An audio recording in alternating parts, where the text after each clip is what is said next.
नमस्कार, मैं दीपक शर्मा और मेरे YouTube मंच पर आपका स्वागत है। दोस्तों, जब समय बुरा चल रहा हो तो अपने दोस्त जो भला करना चाहते हो वो भी बुरा कर बैठते हैं। अब यूं तो मरहूम स्वर्गीय अरुण जेटली साहब मोदी जी के संकट मोचक थे, क्राइसिस मैनेजर थे, ट्रबल शूटर थे। लेकिन अब ये चर्चा हो रही है कि जेटली साहब जाते जाते मोदी जी को इलेक्टोरल बॉन्ड में फंसा गए। अब कोई कह रहा है कि जेटली साहब फंसा गए, लेकिन ये जो दो वकील हैं, कपिल सिब्बल साहब और प्रशांत भूषण, ये दो नामी वकील जो पिटिशनर हैं इलेक्टोरल बॉन्ड में, इनका कह रहा है फंसाना छोड़िए, फंस गए हैं मोदी जी। मोदी जी चंदे के चक्कर में फंस गए, मोदी जी की पार्टी फंस गई है, क्योंकि अब बीजेपी के चंदे का कच्चा छिट्टा देश के सबसे ताकतवर जज, देश के सबसे बड़े जज, chief justice of India Chandrachud साहब की अदालत में रखा जा रहा है। कच्चा चिट्ठा किसने बीजेपी को पैसे दिए, किसने बीजेपी को कब पैसे दिए, किसने बीजेपी को कितने पैसे दिए। और दोस्तों, ये मामला जो है ये 150,000 करोड़ का नहीं है, 5,000 करोड़ रुपए से ज्यादा का। ये 100 करोड़ रुपए वाला मनीष सिसोदिया और केजरीवाल का चंदा नहीं है, ये 5,000 करोड़ से ज्यादा का चंदा है। अब दोस्तों, असलियत में मोदी जी और अमित शाह यानी गुजरात लॉबी या बीजेपी जो आज की तारीख में गुजरात लॉबी के हाथ में, इसकी असली परेशानी क्या है? परेशानी ये है कि जो पिटिशनर्स हैं, प्रशांत भूषण जैसे लोग या कपिल सिब्बल जैसे लोग या और बाकी वकील और नेता जिन्होंने पिटीशन फाइल की है इलेक्टोरल बॉन्ड में, जो चंद्रचूड़ की अदालत में सुनी गई, इन लोगों का, पिटिशनर्स का ये आरोप है या यूं कहिए ये शक है, उनका ये शक है कि ये जो 5,271 करोड़ रुपए इलेक्टोरल बॉन्ड के जरिए, ये जो सीक्रेट बॉन्ड, गोपनीय बॉन्ड जो बीजेपी के खाते में गया है, इनका शक है ये कि ये अडानी साहब का पैसा हो सकता है। और अडानी साहब की जैसी और जो कंपनियां हैं जिनको समय समय पर भाजपा की सरकारों ने, राज्य सरकारों ने, केंद्र सरकारों ने काम दिए, ये काम के बदले चंदा हो सकता है। अब ये जो कपिल सिब्बल साहब हैं या प्रशांत भूषण जी, इनकी ये भी दलील है कि ये जो पैसा है ये शेल कंपनियों का भी पैसा हो सकता है।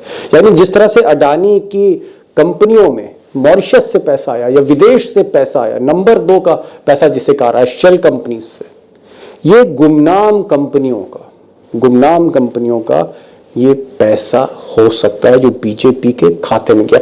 इस तरह की दलीलें दी जा रही हैं, इस तरह का शक जाहिर किया जा रहा है। यानी आप कह सकते हैं कि बीजेपी के खातों में जो इलेक्टोरल बॉन्ड के जरिए, नंबर 1 के जरिए जो पैसा गया, दरअसल वो नंबर 1 नहीं, वो नंबर 2 का पैसा हो सकता है। अब ये जो रिकॉर्ड है, किसने पैसा दिया, कितना दिया, ये सारा रिकॉर्ड चंद्रचूड़ साहब की मेज पर रखा जा रहा है। और चौंकाने वाली बात कह लीजिए या जो मुश्किल बात कह लीजिए गुजरात लॉबी के लिए, वो ये है कि कपिल सिब्बल तो कपिल सिब्बल, चंद्रचूड़ साहब भी ये मानते हैं कि ये पैसा शेल कंपनीज का हो सकता है। वो बीजेपी की बात नहीं कर रहे, वो कह रहे हैं जो पॉलिटिकल पार्टीज को पैसा जा रहा है ये शेल कंपनी का पैसा हो सकता है, इससे इनकार नहीं किया जा सकता। कौन कह रहा है ये? इस देश का सबसे ताकतवर जज बोल रहा है। और इत्तेफाक देखिए, ये मोदी जी का समय खराब चल रहा है कि ये जो सबसे ताकतवर आदमी है, सबसे ताकतवर जज है, ये ईमानदार भी है।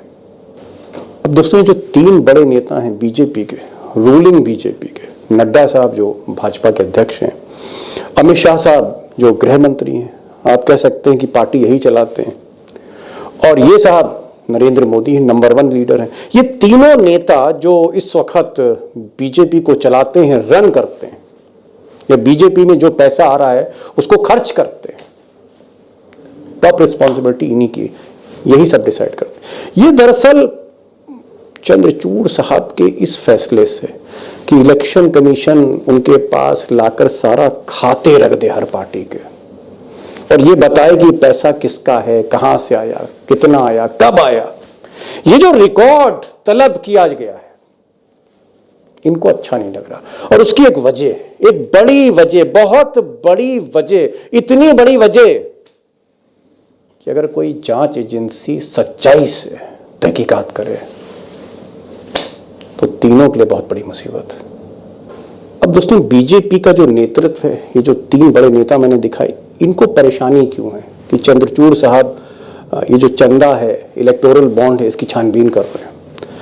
दरअसल वजह यह है कि मान लीजिए, सपोज करिए कि कल को यह बात सामने आती है कि बीजेपी को जो 5,000 करोड़ रुपए से ज्यादा का चंदा मिला, ये अडानी जैसी कंपनियों ने दिया था, ये उन उद्योगपतियों ने दिया था, ये उन ठेकेदारों ने दिया था जिसको मोदी सरकार ने प्रोजेक्ट्स दिए, जिसको मोदी सरकार ने बड़े बड़े कॉन्ट्रैक्ट्स दिए, जिसको मोदी सरकार ने ऐसे ठेके दिए जिसमें भरपूर मुनाफा कमाया। तो फिर क्या कहा जाएगा? निष्कर्ष क्या निकलेगा?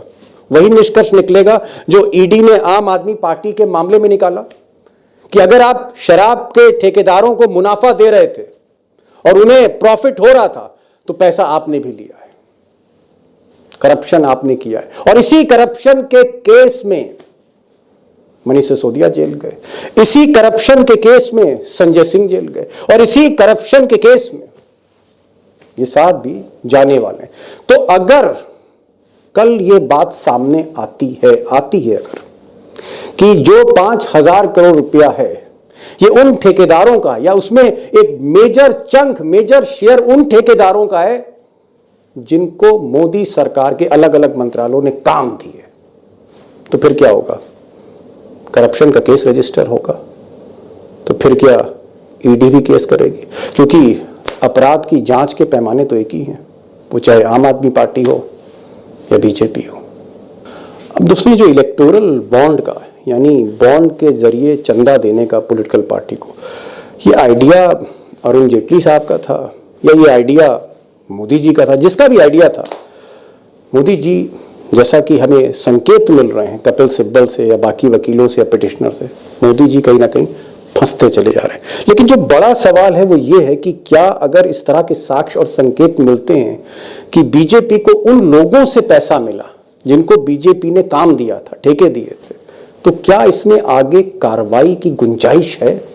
क्या फिर सुप्रीम कोर्ट के चीफ जस्टिस चंद्रचूड़ इसमें कोई आदेश दे सकते हैं, निर्देश दे सकते हैं, या फिर आगे चलकर ये मामला भ्रष्टाचार का उभर कर सामने आता है तो क्या फिर ईडी जांच करेगी?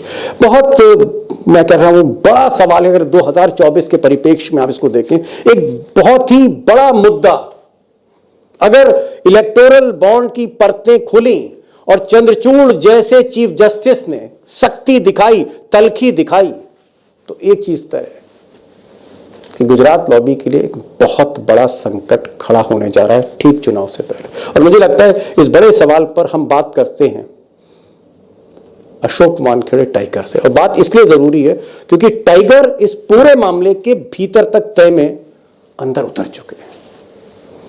क्या होने जा रहा, आगे क्या होने जा रहा, आगे की तस्वीर क्या है?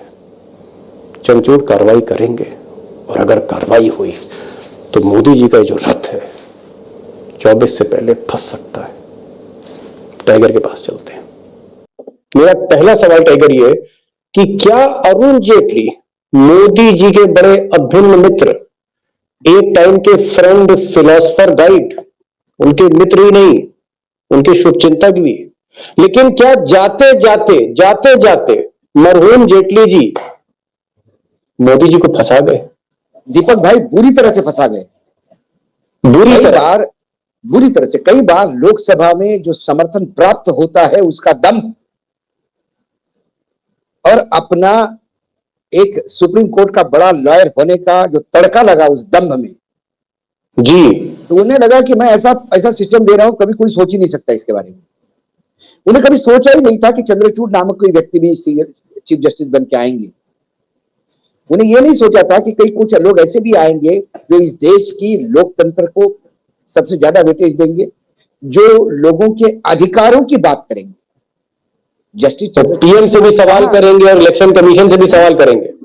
पीएम, इलेक्शन कमीशन, पार्लियामेंट, ये सब गौण है संविधान के सामने। संविधान सर्वोपरि, संविधान के कस्टोडियन है चीफ जस्टिस, और इसीलिए मात्र संविधान को नतमस्तक करने से आप संविधान के पूजक नहीं होते, संविधान को पालना होगा।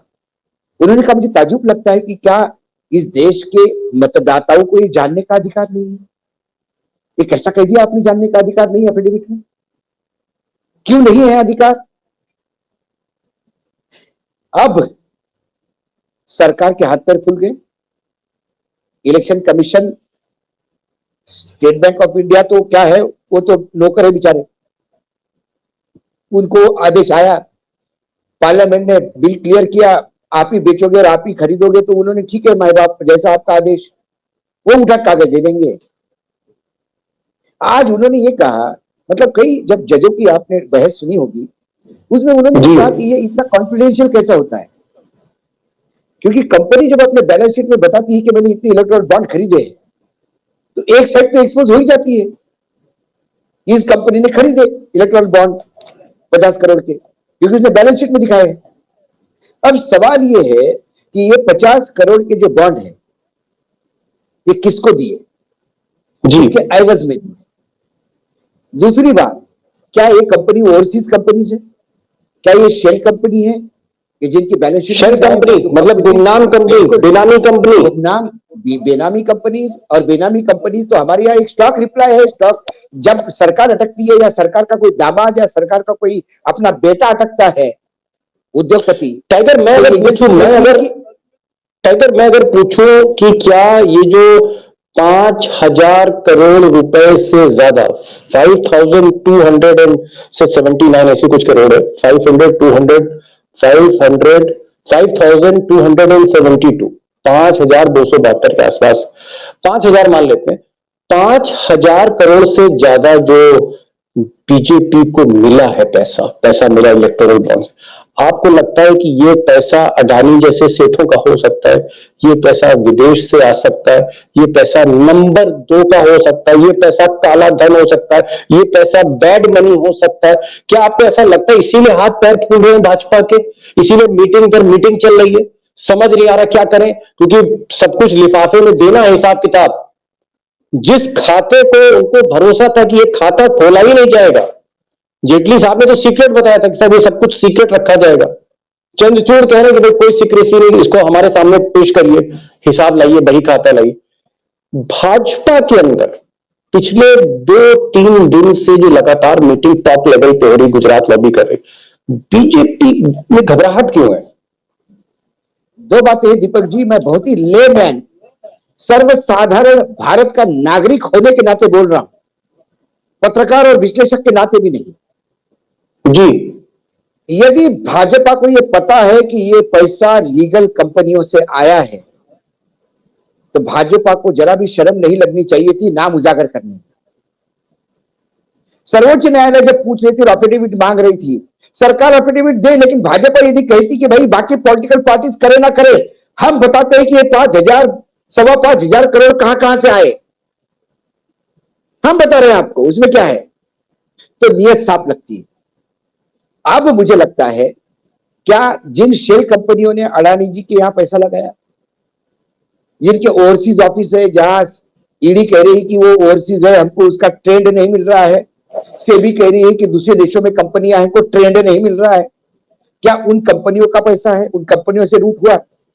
क्या ये चाइना की कंपनियों को जो बड़े बड़े इंपोर्ट हो रहे हैं और बड़े बड़े काम मिल रहे थे, क्या वो चाइनीज कंपनी का है? क्या ये ड्रग मनी है? क्या ये हथियार जो देश खरीदता है उसमें जो किकबैक होता है उसका तो रूट आउट होके नहीं आता? ये सवाल मैं आरोप नहीं लगा रहा हूं, मैं फिर से रेखांकन कर रहा हूं, मन में जिज्ञासा हो रही, मन में सवाल है, क्योंकि आज आपके पॉकेट में 50 रुपए है, मैंने कहा कि आपके पॉकेट में 50 रुपए है और आप पॉकेट पकड़ के बैठे हैं, बता ही नहीं रहे कितने पैसे। आप बोल सकते हैं कि ये 50 रुपए अशोक जी, और ये मैंने अभी 100 रुपए से खुले किए, 50 ऑटो को दिया, 50 मेरे पास है, ये प्रामाणिकता है। लेकिन आप बोलते हैं कि आपको किसने अधिकार दिया मेरे पॉकेट में झांकने का, ये मेरा निजी काम है, नहीं बताऊंगा, पॉकेट ऐसे करके दबा लूं, ऐसे करके पकड़ लूं पॉकेट, तो फिर मैं कहूंगा कि क्या आपने अडानी से पैसा लिया है, क्या आपने बीजेपी से पैसा लिया है, क्या कांग्रेस से पैसा ले रहे हो? फिर आपके पॉकेट में तो हो सकता है 2 लाख रुपए हो, झूठ बोल रहे हो आप। ये सारे प्रश्न मेरे तब उठते हैं जब आप प्रामाणिकता नहीं दिखाते, आप बात करते हैं, आप भ्रष्टाचारी मेरे भरोसे में बैठ गया तो उसकी तपिश से पिघल जाएगा, ये बात करते हैं। फिर आप इतने प्रामाणिक है, महामहिम, आप दूध के धुए हैं, तो आप बताइए ना। चलो मैं आज मानता हूं कि इस देश के सारे राजनीतिक दल करप्ट है, भाजपा को छोड़ के, लेकिन भाजपा अपनी ईमानदारी दिखाए, अपने 5,000 करोड़ की लिस्ट बताए, कल पेपर में विज्ञापन दे दे एक पूरा फुल पेज, पैसों की कमी नहीं है। इन धन्ना सेठों ने हमको पैसा दिया। अब मैं आता हूं आपको, मेजर फंसी कहां है पार्टियां, हवा टाइट क्यों है? दिल्ली में शराब कांड क्या कहता है? शराब नीति बदलने से 14 ठेकेदारों को, होलसेलर को प्रॉफिट हुआ, उसमें 338 करोड़ का प्रॉफिट हुआ।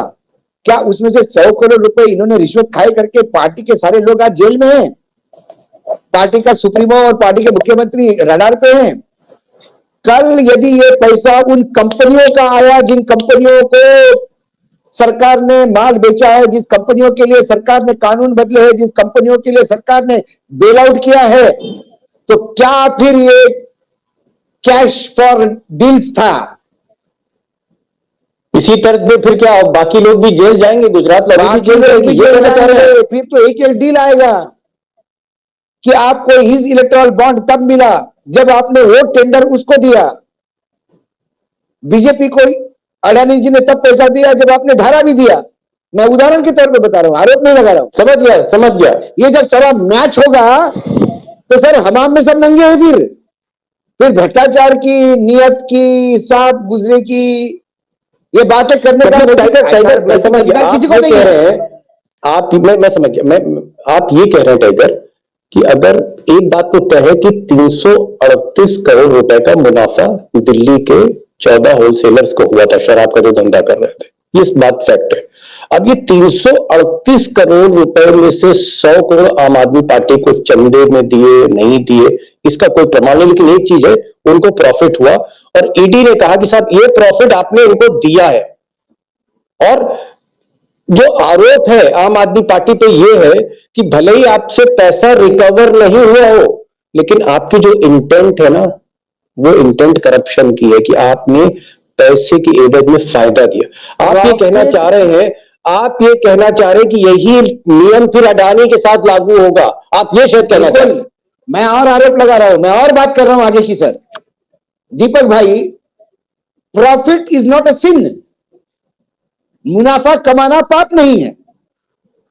उन 14 कंपनियों ने नई नीति का फायदा उठाते हुए 338 करोड़ माल कमाया, उनकी बिजनेस नीति है।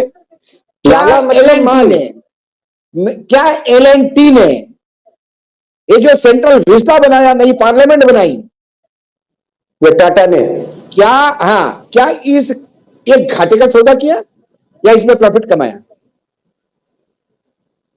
और एलएनटी तो प्रॉफिट कमा के ही काम करेगी, क्योंकि कंपनी चलानी होती है, शेयर होल्डर को पैसा देना होता है। They are answerable to shareholder. जी, यदि उन्होंने प्रॉफिट कमाया होगा तो क्या वो पाप हो गया? और उसके एवज में यदि एलएनटी ने 1,000 रुपए का भी, एक करोड़ का भी इलेक्ट्रल बॉन्ड दिया, तो क्या मैं ये कहूं कि आपने सेंट्रल विस्टा का ठेके में से पैसे में से दिया तो ये रिश्वत है? हर राजनीतिक दल नंगा हो जाएगा। चंद्रचूड़ जी ने ऐसा गेम बजाया है। बस एक विनती है, ये जो अभी टिप्पणियां हो रही है, ये ऑपरेटिव जजमेंट में आना चाहिए। जी, टिप्पणियों तक सीमित नहीं रहना चाहिए, यही अपेक्षा है न्यायपालिका से।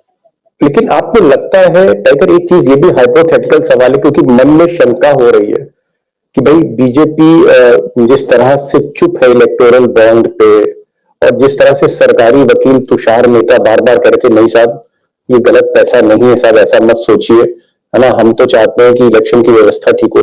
अगर टाइगर ये पैसा नंबर 2 का, जैसा कि हम लोगों को शक हो रहा है, या चंद्रचूड़ साहब को शक हो रहा है, या कपिल सिब्बल या प्रशांत भूषण जैसे वकील जो मामले को जिन्होंने रखा है, पीआईएल फाइल करी है, अगर इन वकीलों को शक है, जज साहब को शक है, हमें शक है, जनता को शक है कि ये पैसा नंबर 2 का हो सकता है, तो अगर नंबर 2 का पैसा सत्ता पक्ष के खाते में निकला, तो आपको लगता है 2024 चुनाव से पहले बहुत बड़ा मुद्दा बन जाएगा? ये बहुत बड़ा मुद्दा बन जाएगा, और ये सभी राजनीतिक दलों के साथ होगा। बाकी राजनीतिक क्षेत्रीय दलों को जो पैसा मिला है उसमें भी खेल होगा, क्योंकि 9,000 करोड़ में से 5,000 सवा 5,000 करोड़ बीजेपी को मिला केंद्र में, बाकी क्षेत्रीय दलों को मिला, कांग्रेस को तो नहीं मिला, राज्य सरकारें थी, जिनकी राज्य सरकारें थी। तो क्या ये डील फॉर कैश था? सवाल ये उठता है शुद्ध रूप से। जी। एक बात और है, मैं ये जो इसका प्रोसेस है, ये प्रोसेस ऐसा है कि केंद्र सरकार को पता है किसने पैसा किसको दिया, क्योंकि ये एसबीआई को पता है, और SBI is working under the government of India. कोई संवैधानिक वो ऐसा इंडिपेंडेंट बॉडी नहीं है। बिल्कुल बिल्कुल। तो कल फाइनेंस मिनिस्टर ने एसबीआई से लिस्ट मंगाई तो they are bound to give. तो केंद्र सरकार को मालूम होगा किसने किसको पैसा दिया, ईडी को अधिकार है उसको ढूंढने का, सेबी को मालूम है, सॉरी अपने एसबीआई को मालूम है, आम आदमी को नहीं मालूम। जो आम आदमी के प्रति ये सरकार अकाउंटेबल है, जैसा मैंने कहा, companies are accountable to the shareholders, the government is accountable, the political parties are accountable to the people at large. It is their moral duty to share everything in transparency. They cannot expect the transparency from the voters and from the people of India. If you are not transparent. अगर एक अंतिम सवाल जो है, और बड़ा important सवाल है, जो दर्शक भी जानना चाह रहे हैं, हमारे दोस्त भी जानना चाह रहे हैं। पहले जो इलेक्शंस होते थे 5,000 6,000 करोड़ में निपट जाते थे। अब एडीआर की रिपोर्ट ये कहती है, और कई और एनजीओ की रिपोर्ट कहती है कि जो 2014 का इलेक्शन था और उसके बाद जो 2019 का इलेक्शन था, और खासकर 2019 का इलेक्शन जो पिछला इलेक्शन है, वो दुनिया का सबसे महंगा इलेक्शन था। 50,000 करोड़ रुपए से भी ज्यादा खर्च हुए, जबकि इलेक्शन कमीशन की गाइडलाइंस है कि एक कॉन्स्टिट्यूएंसी में एक एमपी या उम्मीदवार 1 करोड़ रुपए से ज्यादा खर्च नहीं कर सकता है। यानी हर पार्टी 500 करोड़ रुपए में निपटा सकती है, और अगर 100-150 करोड़ वैली रख लीजिए तो 600-700 करोड़ कुल मिला के एक कॉस्ट जो है वो 3-4 हजार करोड़ की आती है।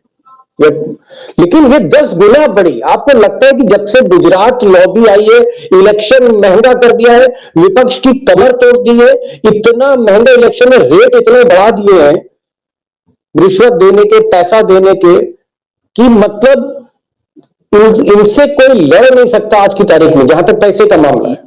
यकीनन नरेंद्र मोदी ने ये चुनाव गुजरात में भी महंगे करवा दिए थे।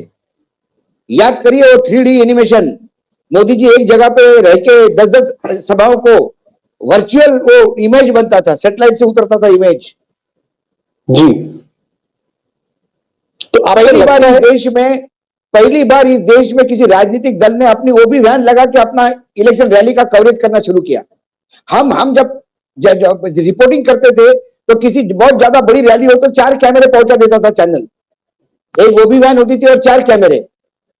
नरेंद्र मोदी जी की सभा जो है वो 22 कैमरे, क्रिकेट मैच जैसी कवर होती है वैसी कवर करते हैं, उसी कंपनी को देखा है। और चैनल को सीधा फीड मिलता है, एएनआई को फीड मिलता है, एएनआई से चैनल को फीड मिलता है। ये खर्चा कहां से आता है? और ये स्टिंग ऑपरेशन में पकड़े गए जो बोलते हैं कि एक रैली को करोड़ों रुपए लगते हैं। चुनाव अब गरीब आदमी का चुनाव नहीं रहा है, एक गरीब मतदाताओं का देश है, जहां सारे नेता अब्जोपति और करोड़पति हैं। अब दोस्तों, जहां तक टाइगर की बात है तो बीजेपी एक गहरे संकट में घिरती जा रही है। लेकिन सिर्फ बीजेपी ही नहीं, जो रीजनल पार्टीज हैं, जैसे जगन मोहन रेड्डी की पार्टी है, या फिर स्टालिन कह लीजिए, या फिर केसीआर कह लीजिए, चंदा इन्हें भी काफी मिला है। राज्य सरकारों को जो सत्ता में चंदा कांग्रेस के पास भी है, लेकिन हाँ, बीजेपी की तुलना में बहुत कम है। एक राष्ट्रीय पार्टी की तुलना में कांग्रेस के पास चंदा कम है, कहाँ 5,000 करोड़ से ज्यादा और कहाँ 1,000 करोड़ से कम। लेकिन बिग क्वेश्चन कि अगर इस पे कार्रवाई होती है तो फिर ये 2024 का जो चुनाव है ये किस दिशा की तरफ बढ़ेगा। और मुझे लगता है कि ये खाते जब पहुंचेंगे चंद्रचूड़ साहब के पास आने वाले कुछ दिनों में, तो वो जो इस पर फैसला लेते हैं वो बहुत इंपॉर्टेंट होने जा रहा है। और मेरी कोशिश रहेगी कि आपको इस पर मैं अपडेट करता रहूं। इंपॉर्टेंट डेवलपमेंट है ये, मैं कोशिश करूंगा आपके सामने सारे तथ्य रखूं और इसको आगे फॉलो करता रहूंगा। एक गुजारिश है आखिर में कि अगर आपने इस चैनल को सब्सक्राइब नहीं किया तो प्लीज़ आप इस चैनल को सब्सक्राइब करिए, दोस्तों से कहिए वो भी सब्सक्राइब करें और इसको लाइक भी करिए और कमेंट्स दीजिए जो आप सोचते हैं मेरे बारे में, शोज़ के बारे में, या जो भी आइडियाज़ हैं उनको आप प्लीज़ ज़रूर शेयर करें, प्रतिक्रिया दें। और फिर मिलते हैं एक अगले वीडियो के साथ, नई वीडियो के साथ। तब तक के लिए नमस्कार।